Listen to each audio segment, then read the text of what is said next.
Hello, everyone, and welcome to episode 9 of Exploring Genuine Transformation.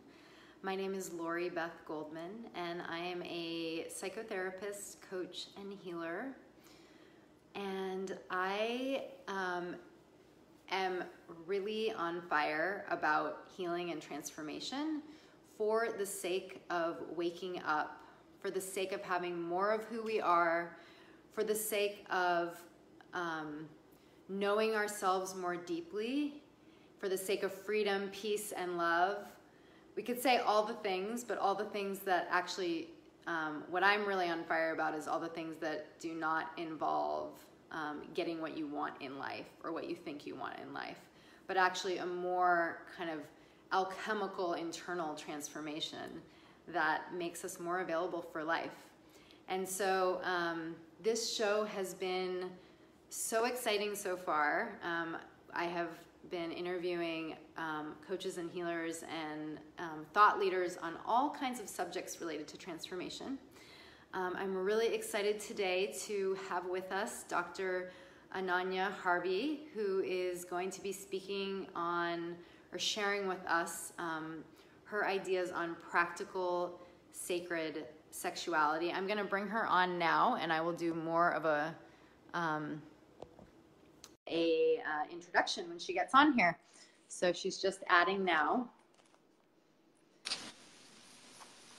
Hi. Hi. Yay, it worked. Yes. So good to see you. You too. Yeah.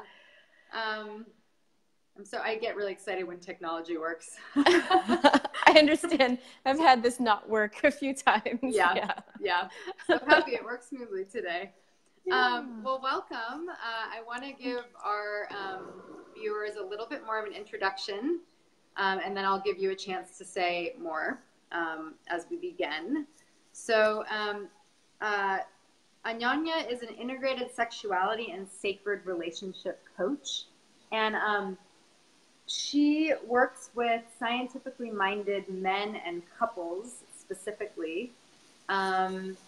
And one of the reasons that I've been really excited to have her on the show is because Ananya has a background in more right brain, kind of science, mainstream world, that world. And then in the last 4 years, maybe even more than 4 years now, but I know you spent 4 years in Asia studying Tantra and all kinds of different sacred sexualities, which we can speak more of. And so I really see her as a bridge of these different worlds. And, personally, I think it's so beautiful. Obviously, I'm very tapped into like the alternative world. And we can even say, I wouldn't call your work New Age, but I would say, there's this whole kind of New Age spirituality. There's a very grounded spirituality, which I would put in the vein of your work. And I think those of us who are, there's a lot of us who are in this world, we are drawn to learning more about how we can be in touch with our sexuality more and our sensuality and how we can feel more alive in those realms and how we can bring it into our relationships. But often in, the more mainstream world, this isn't necessarily a topic that's being brought up. I mean, that's my sense. And which then leads to relationships or relationship with self that isn't as rich. And so I really see you kind of bridging, those two worlds. And in my opinion, that is what genuine transformation is. Not just sticking with, kind of like not just working with people who already kind of have the knowledge and want to keep learning and growing, but actually bringing this knowledge into our entire world. And so I just love that that's what you're doing in this particular realm. So really happy to have you here.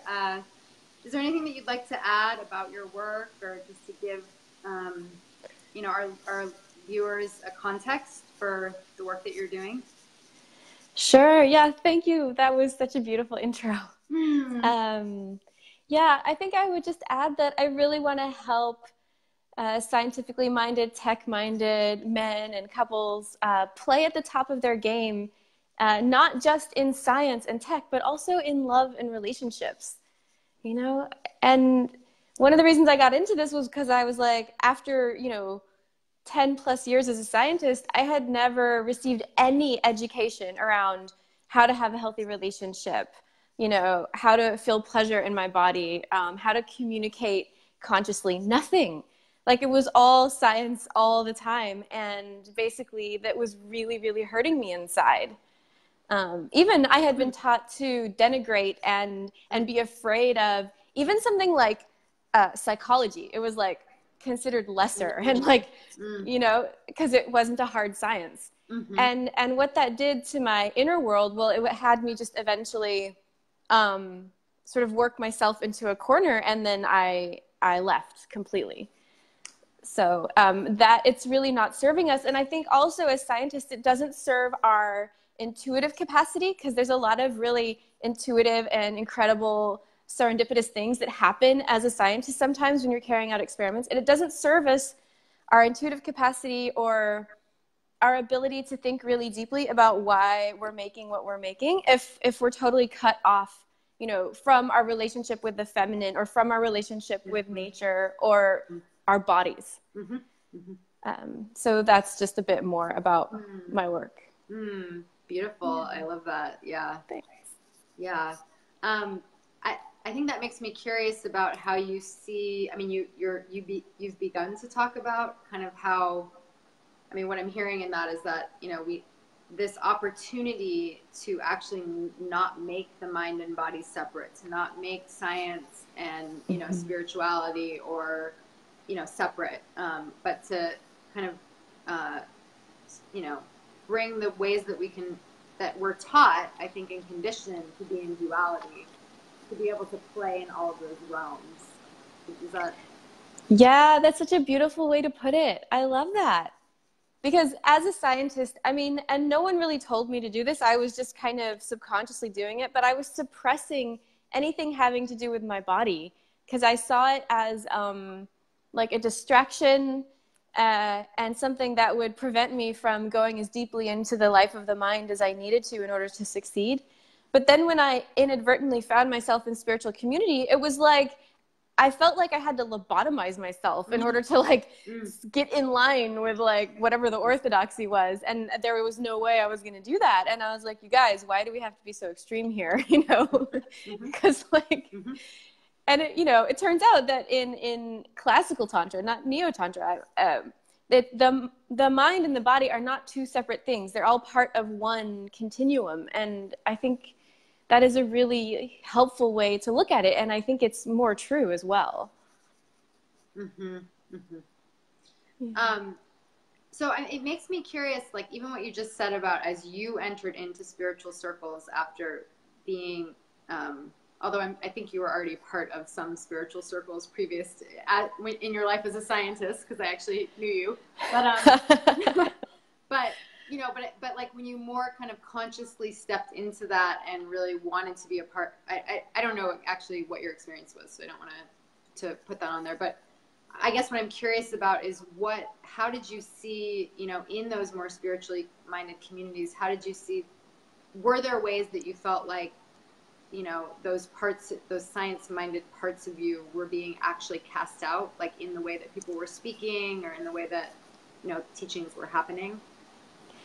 Yes, absolutely. I mean, I think probably every community is different, and there are some, like the Dalai Lama wrote a book called The Universe in a Single Atom about the intersection of Buddhism and science. But in many of the places that I found, it was really like people were super suspicious of scientists. They were only looking for experiments that confirmed their own bias, or they were looking at pseudoscience and didn't understand the difference between science and pseudoscience. And using like pseudoscience, like things that couldn't be replicated, right? Or things that didn't have a controlled experiment in order to justify their like mystical beliefs. And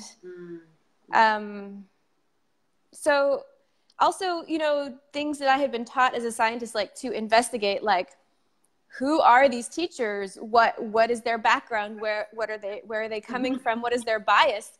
Apparently that was like highly offensive to start asking questions, Mm. And I wasn't ready to just take something on someone's word. As a researcher, I wanted to investigate Mm-hmm. whatever I was living through. Mm-hmm. So those things were really shocking to me, and it was really hard Mm-hmm. in the beginning. There was a lot of misinformation. Mm-hmm. Yeah.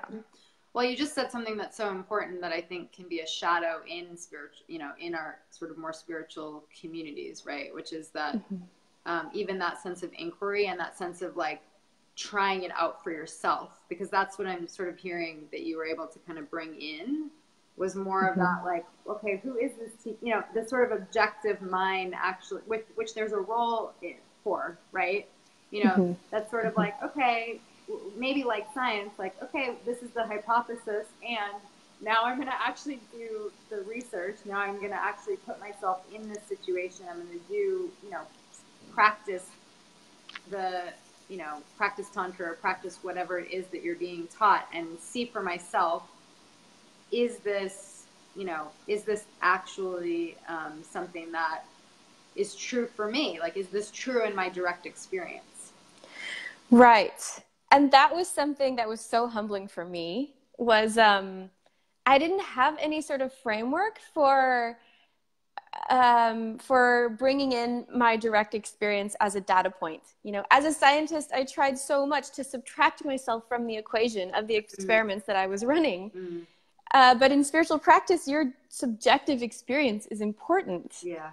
And so after a while, I had to recognize also how far I had gone into science and put that aside and stop asking questions, stop demanding, a certain level of evidence or whatever, and start to just live it myself. Mm-hmm. Mm-hmm. And that felt super dangerous to me. It was like, I was giving up this way of knowing whether or not something was safe or real, and just using my own subjective experience. And, a lot of things came up for me because I didn't want to fall into, I just didn't want to fall into the trap of there never being a right or a wrong, there never being a way to tell someone, no, you can't do that. Or, for me, I had been raised to think of spiritual practice as a slippery slope into relativism. And so it was quite humbling, though, but it was also very, very healing in the end, because I found that I didn't have to give up science to be an embodied practitioner. I could have both sets of information in my head, and that's what I do is I pay attention to both now, instead of only, the science or only the body. And that is super fascinating to me, to live that way. It's like such a fuller existence. Yeah. That's awesome. Can you give us just a kind of into what that process might look like, for you? And then I also want to ask about the men, for example, that you're working with. Yeah, thanks. Sort of being able to kind of hold both worlds, and I mean, really, that's the true non-duality, right? Because you're actually embracing it all. You're not just in one part of you. Yeah. Well, I think, and I just got off an all-night airline flight where I didn't sleep very much, so not as with it as I usually am. But, it can, I mean, really what it came down to was just more of a humbleness and more of a, trying to understand the way that our scientific understanding of the world morphs with time, and how the bias of the researchers can be there, even though we try to not let it be there. And so there was like a softening around the, what's the word? Around just thinking of that as the best answer or the right answer. And then at the same time, it was understanding that there's input from my body that's important, but I don't have to take it as gospel either. Because sometimes what we think is our intuition might just be a bunch of unhealed wounds or trauma, right? Or in my case, I never really had a good intuition because whenever I asked inside of me, all I heard was fear, fear, fear. Don't do that. Don't do that. Like these really strong voices just always telling me not to do anything outside of my comfort zone. And so what it looked like was really learning to not take either set of information as gospel, right? Uh-huh. I don't know if that answers your question. Mm-hmm. No, I think so. I mean, it sounds like, I mean, what I'm hearing from that in like maybe more of a direct experience way for you is that as you began to explore your sort of more bodily experience, and, you know, we're kind of we could say even a researcher of your moment to moment experience in that way through the different practices that you were doing, that it's like you were wanting to kind of directly hold that, you know, that you didn't, it allowed you to not fall into like, this is the truth and the only truth kind of thing. Yeah. And to kind of stay curious, but also be able to use your mind in that inquiry. So not completely kind of let the body take over, or, you know, be like, oh, the body's the only thing, but also to be able to use your mind to inquire into the body, but also to be able to use your mind to say, like, I know you've done like actually a lot of study, you know, like intellectual study, right, as well. So then to be able to actually use that, and, you know, that also be another form of, I don't know, you didn't exactly say this, but this is what I'm thinking, like that's another form of inquiry. That's another form of something that, you know, can lead you down, you know, an interesting track and tell you something about yourself. Yes, exactly. And it's just a lot more holistic, right? It's like, as a scientist, I was always sort of deluded that all I needed was the mind, and all I had to do was get enough information, and then I could figure something out. And it was this like really contracted and stressful and energetically costly process of just, okay, I have to sit here and figure it out, right? But when I bring my body online, it's like, there's an opening and a relaxing, and there's like this combination of intuition and reason that is so delightful. Yeah. I actually very much relate to that, because I feel like I have a very strong mind, and I also have a very strong kind of body and emotional body.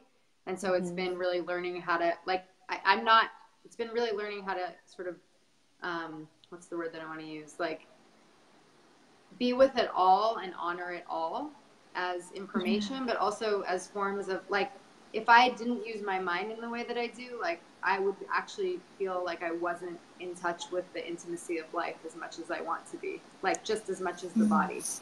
Yeah. But I think for some people, that, you know, at least it's definitely, there are ways that it isn't talked about that way, right? Like, it's like, okay, if you're exploring sexuality, be in the body. If you're exploring, you know, consciousness, be in the body, rather than like encompassing.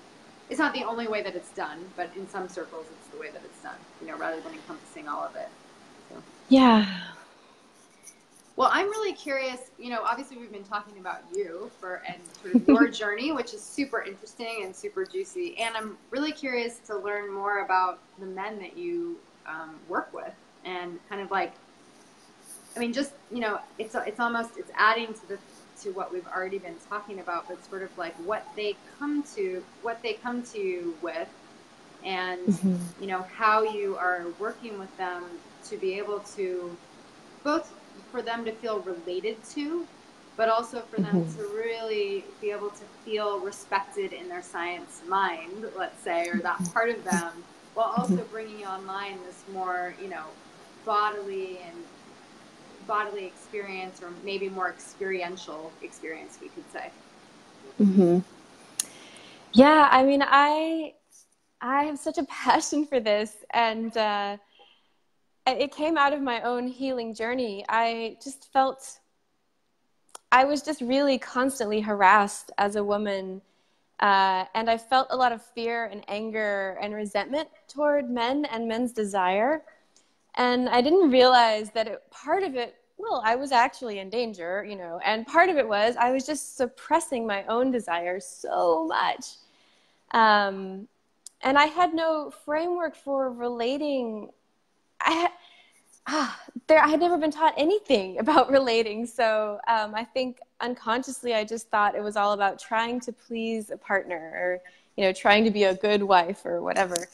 And so it prevented me from really being in the moment and speaking my truth and having like a real and deep and healing partnership. So when I left science and I found myself, I on purpose tried to do things that scared me. So I just ignored the voices in my head for once. And I found myself in these communities doing these ecstatic practices and sacred sexuality and yoga and all of this stuff. Something really profound shifted in my body, and I got back in touch with the strength of being a woman, the strength in receptivity and surrender and my own desire. And the men who showed up for me in my life at that time showed me a model of how to make love and how to communicate and how to be in relationship that completely blew my mind. I was like, why didn't someone tell me this 15 years ago? Why did I never get taught this?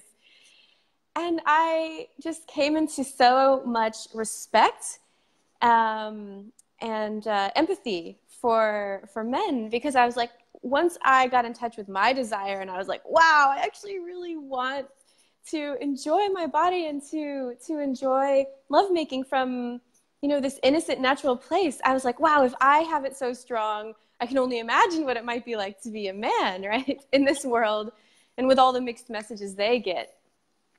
And, you know, I see so many women, I'm in so many communities of awesome women who are doing our work and, you know, doing our inner work and reclaiming our sexuality in these things. And I know that we all want amazing partners by our side. Mm-hmm. Right? And I was like, well, where are the people who are holding space for men to step into this, like to join us?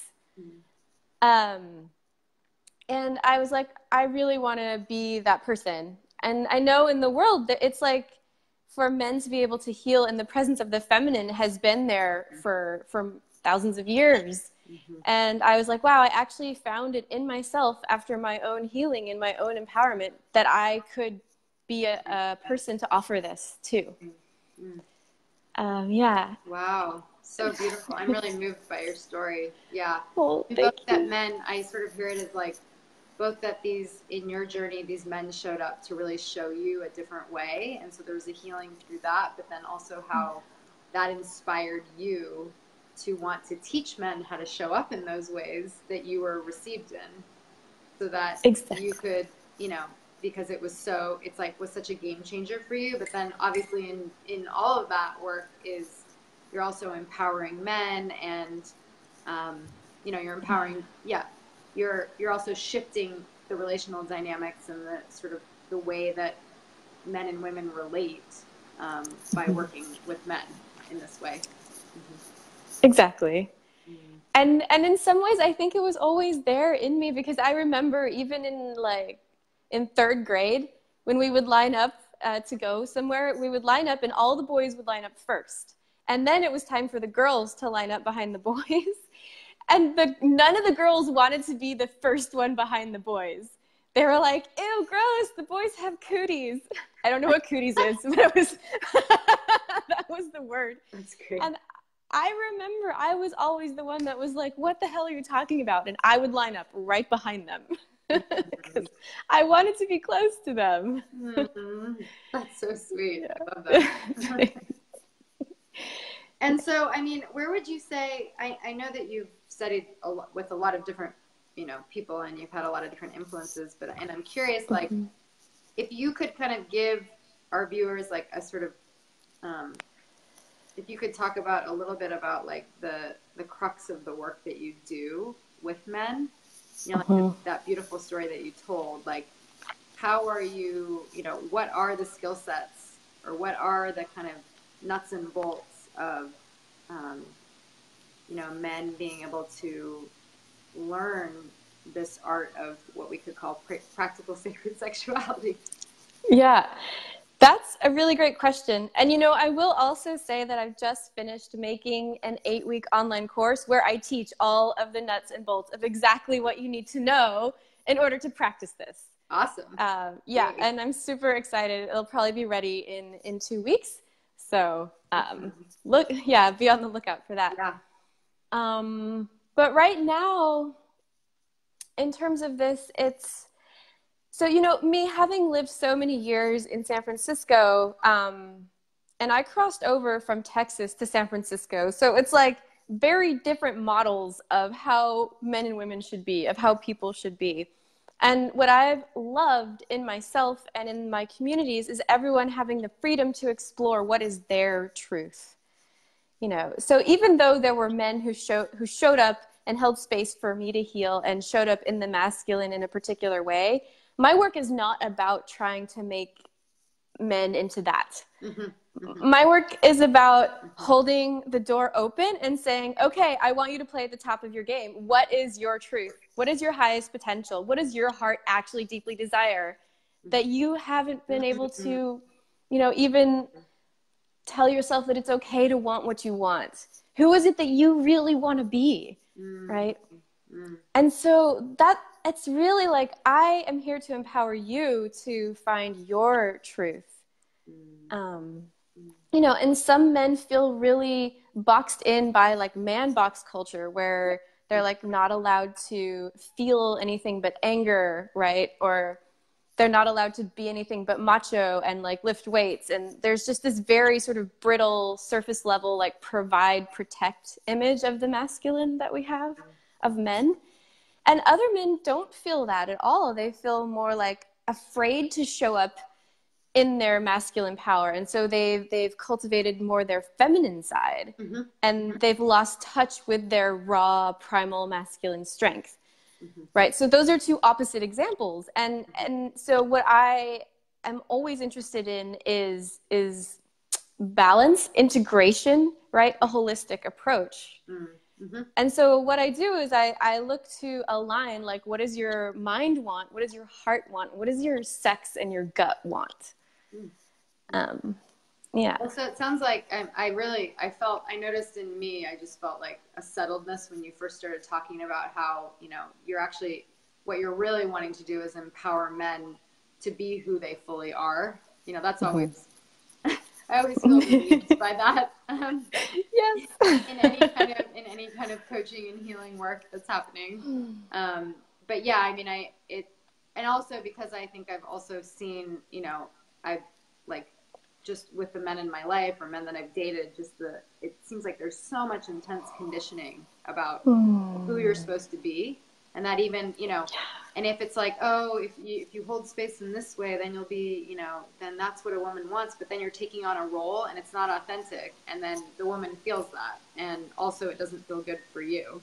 So I just love the way that, I mean, it sounds like you're able to, the way that you're doing your work, and obviously you have a curriculum if you're launching this eight week course, but is to really find ways to empower men from the inside to really connect with all of those areas that you named, and in doing so, this is what I'm hearing at least, in doing so kind of open to what they truly want, and clearing away some of that conditioning so that they can actually be in touch with that. And then through that, you know, my experience, and this is part of the work that I also do, not with men, but is that as we clear that conditioning, as we clear those expectations, those blocks, then we become available for what we truly want, and we also naturally become more present. We naturally are more attuned, you know, to ourselves and to the other person.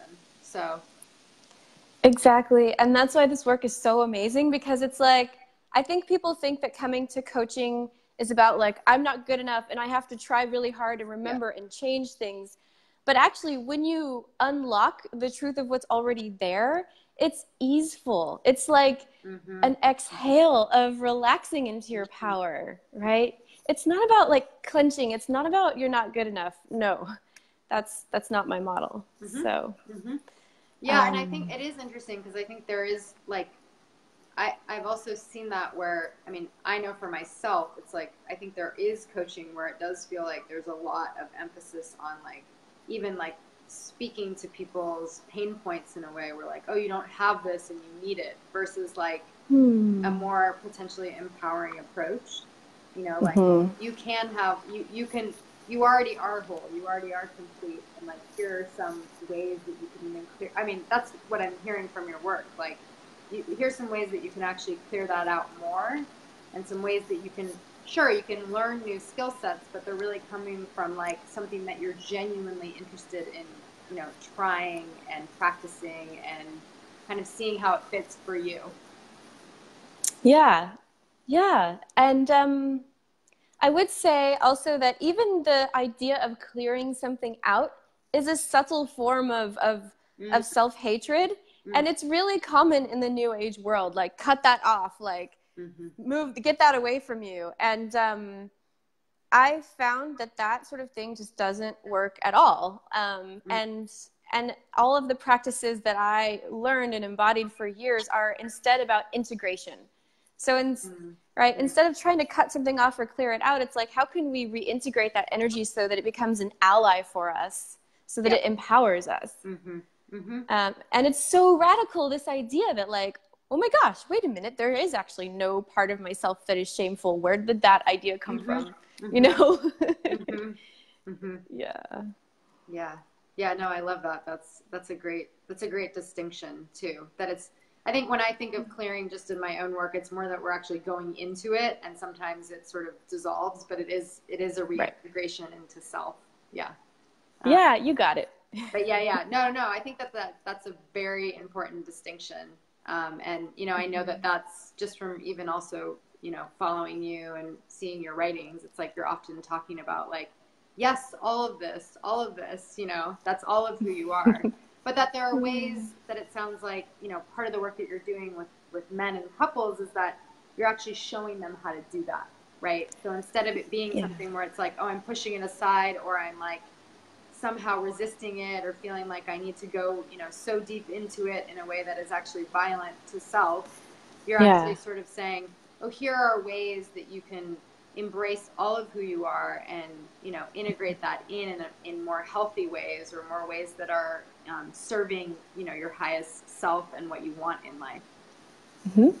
Exactly. Yeah. Yes.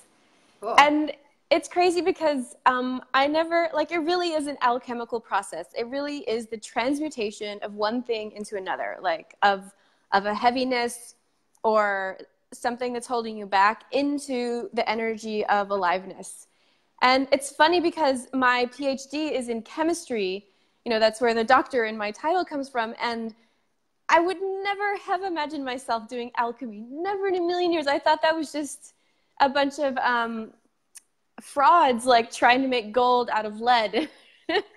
I didn't know there was this deeper, like really important and serious understanding of that. And so the process I take people through, it's not about thinking about how to shift. We go into your body and your energy in a more contemplative way. And even using those words, I think, remembering me as a scientist, I wouldn't have understood what any of that meant. I would have been highly suspicious of it. And so I really admire and respect the men who find me and who have the courage to say, something isn't working in my life, and I'm going to be willing to go through this process with you because I know that you are a scientist and you can't be totally off your rocker when in offering these practices. Yeah. Do you find, I'm really curious, like even with what you just said, do you find that like even the languaging that you just used, that you would have to, that you explain it differently than you just did right there, you know, that going in the body, or you can say that and you just lead people through a process and a direct experience process, and then they just get it through that? Yep. Yeah. I mean, it's an evolving process for me of finding the language. I think I still haven't quite got it yet, but yeah. Definitely working on it still. Yeah, I'm just, it's such a curiosity, I think, just generally of mine, right? Especially as we like, we can come full circle back to what I said at the beginning, that you're bridging these two different worlds, you know, a more mainstream world where, and language is such a huge part of that, right? And the more grounded spirituality world. So it's like, okay, what, Yeah. you know, how is it that what you say can speak to, you know, to the people, to your audience and to the people that really need to hear it, so that they feel open, like, oh, okay, that's, you know, I mean, obviously, yeah, that, that makes Yeah. sense, or I can sort of sense that, you know. I mean, that's really something that I want to get down. But one of the ways that I like to talk about it, because one of the things that blew my mind the most when I started studying classical tantric philosophy was that I didn't realize that what it was about was saying, okay, most of us think that our mind and our thoughts are the ultimate subject of our existence. But what if our mind and our thoughts are just another object in our field of awareness? And most of us as scientists, we prioritize to an extreme amount the input from our thoughts. We're like, those are the most important, those are paramount. And we kind of shut off all the other inputs to our body. So I say, look, we're going to go into this and we're just going to sort of dethrone thoughts for a little while and start to underscore the input from the rest of our senses, from our body, and see what happens. You know, when you start to allow yourself to really seriously consider input from all your sources, and not just your thoughts as the ultimate arbiter of your existence. I love how you just explained that. That was so beautiful. I also think it gave, I'm happy that you just said that, because I think it gave the people watching just a sense of the kind of work that you're, you know, an in to at least a sort of nugget of what you're doing with your clients and kind of what you're teaching. Thank you. Yeah, I think that was a great way of, it's a really beautiful way. And I could see how anybody would be able to understand that, right? Like, it makes sense. And you're also saying, we're not getting rid of the mind. We're just like, wow, that's been overvalued. And so we're actually just going to, you know, see what else is happening in one's experience, which again kind of brings in the body-mind connection, that it's all of your experience is important and valid. Exactly. Yeah. And so can I speak to a little bit why I think sacred sexuality is actually super practical? Yes, please. That's cool. Well, I've been thinking about this, and when I first heard the term like tantric sex or sacred sex, I was just like, ew, weird. What is that? You know, it just brings up these images of like slimy, sleazy energy and feathers and like, you know, I don't know, things that I don't want to be doing. But what I realized is that as a person who was super prioritizing my mind and stuck in my head, in order to get more in touch with my body, in order to let go and have that sense of connection to myself and that sense of ease, it was really feeling the energy created during conscious lovemaking that helped the most to pull me out of this delusion that my mind was the most important thing in life. And I also think that, you know, right now it's really in vogue to bring awareness to all the aspects of our life. Like, we so carefully choose what we eat, how we use energy, even the type of car we drive. We so carefully try to keep up our body in terms of physical fitness. So why not bring this same awareness to how we make love, right? Because this is such a vital part of a happy relationship, is having a good sexual connection. And so, and it's an activity that many people engage in regularly. It's a huge opportunity, you know, to bring our mindfulness practice, you know, into this deep part of our lives. And so I think it's just really practical to start to see sex as this sacred container where you can really hold each other through deep things. You can really unravel some shame and fear. You can really get into the body and use it to bring each other closer to live your full, you know, potential in your relationship. It's just a super practical tool.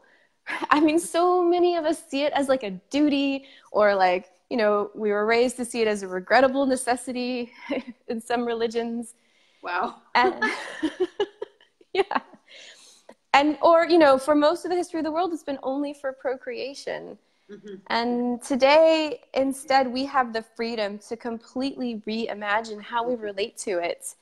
And so to see that it's just a practical tool for us to feel healthier, happier, more connected, and to process things that are keeping us stuck in our lives.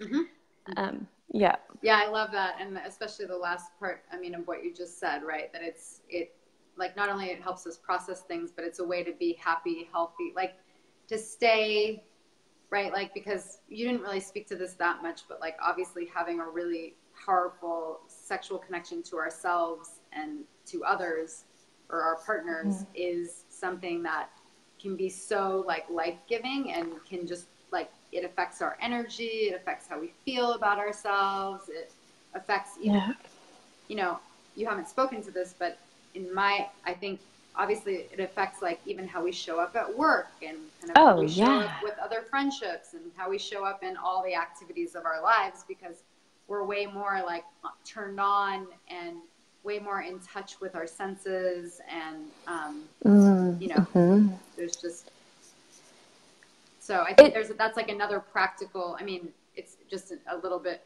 adding to what you said, you know, that it is our life force. So if we're kind of disconnected from it, then we're disconnected from, you know, part of life. We're disconnected to part of our, you know, life force. Yeah, exactly. So it's a super practical connection to cultivate, you know, and the thing is like, again, because if we're in a culture where we have the freedom to re-examine what it means to be a man or a woman, or what it means to be in relationship, like all these old paradigms that were so entrenched are crumbling. And so why not also examine like what are our unconscious narratives about why we have sex? You know, do we think it has to go a certain way? Do we not look each other in the eyes? Do we only do it with the lights off after we've been drinking? Like, are we only there to please the other person, right? Or do we think, oh, I just have to finish as quickly as possible to not waste anyone else's time? Like, I've had people tell me that. And we have this golden opportunity to really re-examine, you know, what are our stories about sex, and to reclaim it for our own, you know, enlivening. And the thing is, too, I like what you said about work. I mean, it makes us better at work and in all our relationships. Yeah, not just intimate relationships. Yeah. I love, now I'm losing my train of thought. There was something that you said that I was like, oh, I really like what you're saying. I understand. What I'm still thinking about, which to me is also such a huge part of transformation, and I see this, and it sounds like in the work that you're doing, which I am very, like, it makes me happy and kind of lights me up, which is just that if, you know, like being able to examine all of these things and being able to look at our conditioning, it gives us the freedom to actually live in the way that we want to live, right? And so, like you're saying, like we're at this point in history with sexuality in particular, and how amazing it sounds like. And it sounds like this is the work that you're doing with your clients, like how amazing it is to explore it for them. You know, not that it's not like there's not like one paradigm, and there's not like one way that it has to be. That it's like just opening the kind of floodgates for people to be in a state of exploration and inquiry, and like, wait, what do I like, or what does turn me on, or how do I like to show up, how do I like to receive, you know, what is in the way of all those things. Like, it's just kind of I just love that in and of itself, because to me that is what such a huge part of transformation is, which is being able to, you know, unwind that conditioning and live as we truly want to live, without all these kind of ideas and expectations and shit that we've swallowed. Yeah. Yeah. You know, what I hear a lot from my clients around that is a lot of fear comes up when they imagine living the way they really want to live. Because it often sometimes can cause a real stark facing of, oh, do I like my job? Do I like my relationship? Why did I make, you know, I'm tied down with kids and a mortgage. Why did I make these choices? Yeah. So I think it's not a journey to be undertaken lightly. Yeah. But it doesn't mean that you have to give up on the choices you've made. It just means that within the constraints that already are there on your life, how can you become more alive within your own being? Yeah. And then, I think that this is also when you become alive in your own being, then it becomes obvious what choices you're ready to make, right? Like you get to, you're also constantly at choice, right? And so, and I know just from talking with different couples who've been together for many years that people can get very, when they open it up, they can get very exploratory about their sexuality, like doing things that are really outside of the box within even within a monogamous container. So, I think there's like what you're saying, there's so much possibility within what is already created, right? Because I think it just kind of gives us more, it sounds like with what you're doing with your clients, like it's giving them more space to dream into that possibility and make choices that really serve them and that enlighten them. Yeah. Cool. Well, do you have anything more you want to add? It seems like we've covered a range, and my sense is that people have really gotten a sense of you and your work and just the way that you kind of all the different ways that you're kind of doing your work in the world, but also thinking about practical sacred sexuality and bringing it into this world. Yeah, thank you. I think I just want to bring in terms of practical, that sense of really seeing each other, of seeing the depth and beauty in each other as a reflex in relationship to really have the best chance to be happy together in each moment. I don't know if that came out as well as I would have liked, but what you said is, unless you want to say more, but I think what you said is. Thank you. Because I found that it gave me the courage and the power to speak my truth and be real in each moment rather than to just be driven by an unexamined paradigm that cost a lot of energy and emotional hurt and wasn't very practical at all, But coming back into really examining sex and seeing it as like going into it like a nerd and really picking apart giving ourselves permission to really go to places that feel uncomfortable or that we have shame around. It brings this fascination, this aliveness, and this sense of we're in this together, like back into life. And it's free. You can do it whenever you want with your partner. That's awesome.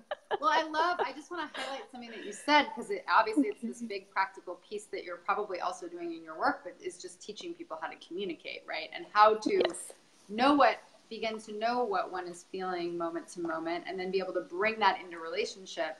And that it's not, it's not about knowing what it is. It's not about like knowing what's happening all the time, but it's about actually just being in that state of like, wow, I'm just a human who's exploring and who's learning something about myself and bringing that into relationship with, another person.